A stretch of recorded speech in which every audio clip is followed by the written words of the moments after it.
আজ 21শে ফেব্রুয়ারি শনিবার বিশ্বভারতীতে শুরু হলো উচ্চ মাধ্যমিক পরীক্ষা। পরীক্ষার প্রথম দিনেই পরীক্ষার্থীদের উৎসাহ দিতে অভিনব উদ্যোগ নিল বিশ্বভারতী তৃণমূল ছাত্র পরিষদ। সকাল থেকেই বিশ্বভারতী বিশ্ববিদ্যালয় চত্বরে উপস্থিত থেকে পরীক্ষার্থীদের শুভেচ্ছা ও শুভকামনা জানানো হয়। ছাত্র পরিষদের পক্ষ থেকে পরীক্ষার্থীদের হাতে ফাইল, পেন ও চকলেট তুলে দেওয়া হয়, যাতে মানসিক চাপ কমে এবং তারা আত্মবিশ্বাস নিয়ে পরীক্ষা দিতে পারে। সংগঠনের সদস্যরা জানান, পরীক্ষার্থীরা যেন ভালো রেজাল্ট করে ভবিষ্যতে আরও এগিয়ে যেতে পারে, এই লক্ষ্যেই এই উদ্যোগ। এই মানবিক ব্যবস্থায় পরীক্ষার্থীরা ভীষণ খুশি হয়। পাশাপাশি পরিবেশ সচেতনতার বার্তাও দেওয়া হয়। পরীক্ষার্থীদের ফেলে দেওয়া চকলেটের মোড়ক ও অন্যান্য আবর্জনা তৃণমূল ছাত্র পরিষদের সদস্যরাই পরিষ্কার করেন। এই উদ্যোগে পড়ুয়া ও অভিভাবকদের কাছে প্রশংসা কুড়িয়েছে ছাত্র সংগঠনটি।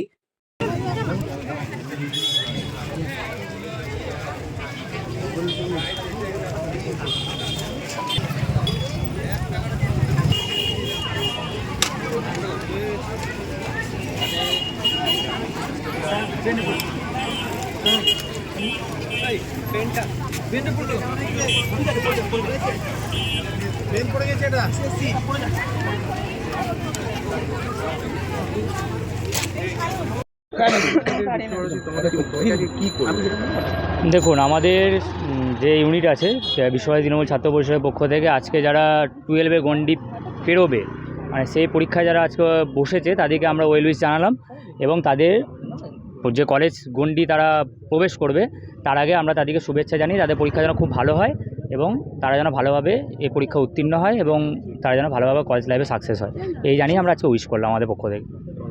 আমার সৌম্যদীপ ঘোষাল, বিশ্বভারতী তৃণমূল ছাত্র পরিষদ। পরীক্ষার জন্য বিশ্বভারতী তৃণমূল ছাত্র পরিষদ থেকে শুভেচ্ছা শুভকামনার জন্য আমাদের তরফ থেকে গিফট দেওয়া হয়েছে। কতজন ছাত্রছাত্রী এখানে 220 থেকে 230 জন। কি পরীক্ষা ছিল ওদের উচ্চ মাধ্যমিক পরীক্ষা ছিল। এরকম ছাত্রছাত্রীদের পাশে কি তোমরা বরাবর দাঁড়িয়ে থাকবে? অবশ্যই, সব সময়, আগামী দিনেও থাকবো। তোমার নাম? রাইমা চক্রবর্তী। উচ্চ মাধ্যমিক পরীক্ষা ছিল, প্রথমত কেমন হয়েছে? মোটামুটি ভালো হয়েছে। প্রশ্নপত্র কেমন হয়েছে? ভালো, ঠিকঠাক ছিল, একটু লেন্দি ছিল, ওই জন্য শেষ করতে একটু অসুবিধা হলো। জীবনের সব থেকে বড় পরীক্ষা, কতটা ভয় লাগছিল? প্রচণ্ড লেগেছিল। ওইটা তো স্বাভাবিক। এরপরে কি এক্সাম? ইংলিশ আছে। অন্তরা লায়ক।